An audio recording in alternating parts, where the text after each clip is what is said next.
ஆண்களுக்கும் பெண்களை போன்ற மனநல பிரச்சனைகள் ஏற்படும். டிப்ரெஷன் நோயின்கான அறிகுறிகள் ஆரம்பத்தில் தெரிவதில்லை. பெரும்பாலும் ஆண்கள் தன்னுடைய பிரச்சனைகளை வெளியில் சொல்கிறதே இல்லை. வயதான ஆண்கள் தங்களை எப்படி பிஸியாக வச்சுக்கிறது, தனக்கு என்ன செய்யணும், தன்னை எப்படி பராமரித்துக்கணும். இதனால் என்ன ஆகுதுன்னா திடீர்னு தனிமையில் இருக்கும்போது. வணக்கம். இன்றைக்கி நம்ம ஆண்களுக்கு ஏற்படக்கூடிய மனநல பிரச்சனைகளை பற்றி தான் இன்றைக்கி பார்க்க போகிறோம். ஆண்களுக்கு பெண்களை விட அதிக அளவில் தற்கொலை எண்ணம் ஏற்படுது. தற்கொலையும் அவர்கள் தான் பெண்களை விட 4 மடங்கு அதிகமாக செய்து கொள்வதாக ஆய்வுகள் கூறுகிறது. இதற்கு என்ன காரணம் அப்படின்னு பார்த்தீங்கன்னா, பெரும்பாலும் ஆண்கள் தன்னுடைய பிரச்சனைகளை வெளியில் சொல்கிறதே இல்லை. மனநல பிரச்சனைகள் ஏற்படும் போது முற்றிலுமாக மற்றவர்களோட பேசுவதை தவிர்ப்பதனால நாளடைவில் அவர்களுக்கு பிரச்சனையோட தீவிரம் அதிகரித்துருது. இதனால் ஆண்களுக்கு பெண்களை விட அதிகமான தற்கொலை நிகழ்வுகள் ஏற்படுகிறது. இதற்கு முக்கிய காரணங்கள் என்ன, ஏன் ஆண்களுடைய மனநல பிரச்சனைகள் வெளியில் தெரிவதில்லை அப்படின்னு நம்ம பார்த்தோம்னா, ஒரு உதாரணத்துக்கு அவர்களுடைய மனச்சோர்வு நோயான டிப்ரெஷன் எடுத்துக்குவோம். மனச்சோர்வு நோயோட வெளிப்பாடுகள் ஒரு பெண்களுக்கு எப்படி இருக்கும் அப்படின்னு பார்த்தீங்கன்னா, ஒரு டிப்பிக்கலாக டிப்ரெஷன் எப்படி இருக்குமோ அப்படி தான் இருக்கும். உதாரணத்துக்கு சோர்வாக இருப்பது, கவலை கொள்வது, பயம் கொள்வது, எதிர்காலத்தை பற்றிய சந்தேகம் கொள்வது, எப்பொழுதும் டிப்ரெஷனுக்கு ஏற்படக்கூடிய அறிகுறிகள் தான் பெண்களுக்கு ஏற்படும். ஆனால் ஆண்களுக்கு பார்த்திங்கன்னா, இதே மனச்சோர்வு நோயால் பாதிக்கப்பட்ட ஆண்கள் வித்தியாசமாக நடந்துப்பாங்க. அவர்களுக்கு டிப்ரெஷன் நோயின்கான அறிகுறிகள் ஆரம்பத்தில் தெரிவதில்லை.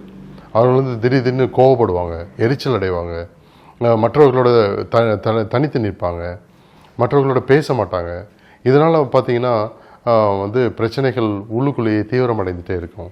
சில நேரங்களில் அவர்கள் மது, புகைப்பிடித்தல் போன்ற பிரச்சனைகளில் ஈடுபட்டு சில ரிஸ்க் டேக்கிங் பிஹேவியர்ஸ் கூட அவங்க இருப்பாங்க. வேகமாக வண்டி ஓட்டுறது, அதிகமாக குடிக்கிறது, ஆக்ரோஷமாக நடந்துக்கிறது போன்ற ரிஸ்க் டேக்கிங் பிஹேவியர்ஸ்னால் அவர்களுடைய உண்மையான டிப்ரெஷனோட அறிகுறிகள் வெளியில் தெரியாமல் போயிடும். இதுவே நாளடைவில் தொடர்ந்து நடந்துகிட்டே இருந்ததுன்னா அப்போ தான் அது எதிர்க்க வாழ்கிறோம், எதிர்காலத்தை பற்றின பயம், ஒரு ஆழ் மனதில் ஒரு கவலை ஏற்பட்டு சில நேரங்களில் விரக்தி அடைந்து தற்கொலை எண்ணத்தில் கூட அவர்களை கொண்டு போய் சேர்த்துடுது. இரண்டாவது முக்கிய காரணமாக பார்க்கக்கூடியது இந்த சமூகம் ஒரு ஆண்களை எப்படி பார்க்குது அப்படின்னு பார்க்கணும். ஆண்கள் வேலைக்கு செல்லணும், பொருளை ஈட்டி கொண்டு வீட்டை பராமரிக்கணும் போன்ற ஒரு சமூகம் அவர்கள் மேலே ஒரு கடமையை கட்டமைத்து கொள்ளுக்கு. இதனால் அவர்களுக்கு ஒரு அழுத்தம் ஏற்படுறது இயற்கையான ஒன்று தான். உதாரணத்துக்கு சொல்லணுன்னா, உத்தியோக புருஷன் லட்சணம். ஒரு ஆணை பார்த்து தான் திட்டுவோம், நீ என்ன டாட்டா பில்லாவா, நீ என்ன சம்பாதிக்கிற, வீட்டை என்ன கவனிக்கிற அப்படின்னு மற்ற ஆண்களோட ஒப்பிட்டு தான் அவர்களை திட்டுவார்கள். இதனால் அவர்கள் மேலே பொருளாதார எதிர்பார்ப்பு இருக்கு இல்லையா, அது அளவுக்கு அதிகமாக இருக்கிறதா தான் நாங்கள் பார்க்குறோம். இதனால் ஒரு ஆண் தன்னை மற்றவர்களோட ஒப்பிட்டு ஒரு தோல்வியாளனாகவே தான் பார்த்துட்டு வராங்க. இதனால் என்ன ஆகும் அப்படின்னு பார்த்தீங்கன்னா, மற்றவர்களோட ஒப்பிடும் பொழுது ஆண்களுக்கு ஒரு மன அழுத்தம்ன்றது சமூகத்தாலேயே ஏற்படக்கூடிய ஒரு பாதிப்பாக பார்க்க வேண்டும். அது மட்டும் இல்லாமல் ஒரு ஆண் தனக்கு ஏற்பட்டுள்ள பிரச்சனையை மற்றவர்களோட பகிர்ந்து கொள்வதில்லை.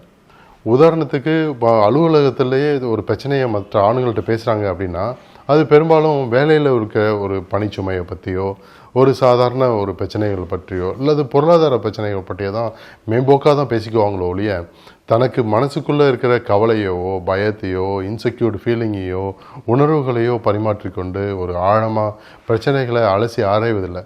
இதனால் என்ன ஆகுது அப்படின்னு பார்த்தீங்கன்னா, அவர்களுக்கான மன அழுத்தம் உள்ளே ஏற்பட்டு நாளடைவில் அது டிப்ரெஷன் போன்ற அறிகுறிகளை ஏற்படுத்தி விடுகிறது. இன்னொரு முக்கியமான காரணம் ஆண்களுக்கு மனநல பிரச்சனைகள் வெளியில் தெரியாமல் போகிறதுக்கான காரணம் என்னன்னு பார்த்தீங்கன்னா, ஸ்டிக்மா. அதாவது ஒரு பிரச்சனையை களங்கமாக பார்க்கறது.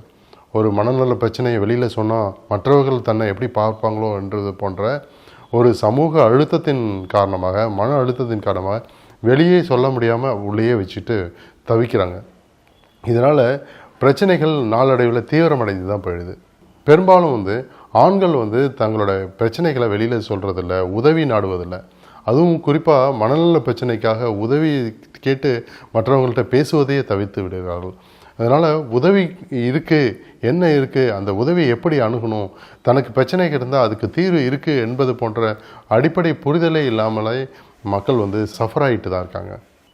இதற்கெல்லாம் என்ன தீர்வு அப்படின்னு பார்த்தீங்கன்னா, ஆண்களுக்கும் பெண்களை போன்ற மனநல பிரச்சனைகள் ஏற்படும்.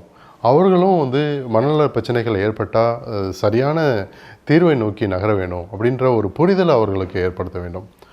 அது மட்டும் இல்லாமல் ஆண்களுக்கு வந்து புலம்புவது வந்து அழகில்லை, வந்து பிரச்சனைகளை பற்றி மற்றவர்களோட சொல்லுவது வந்து ஒரு வீக்னஸ்ஸை, ஒரு கோழைத்தனம் அப்படின்றது போன்ற ஒரு தவறான புரிதலை வந்து அவர்கள்கிட்ட வந்து களைய வேண்டும். குறிப்பாக இன்னொன்று சொல்லணும் அப்படின்னா, வயதான ஆண்கள் சில நேரங்களில் மனைவியை இழந்த ஆண்கள் வந்து தனிமையிலே தன்னைத்தானே பார்த்துக்கக்கூடிய ஒரு சூழல் ஏற்படுது.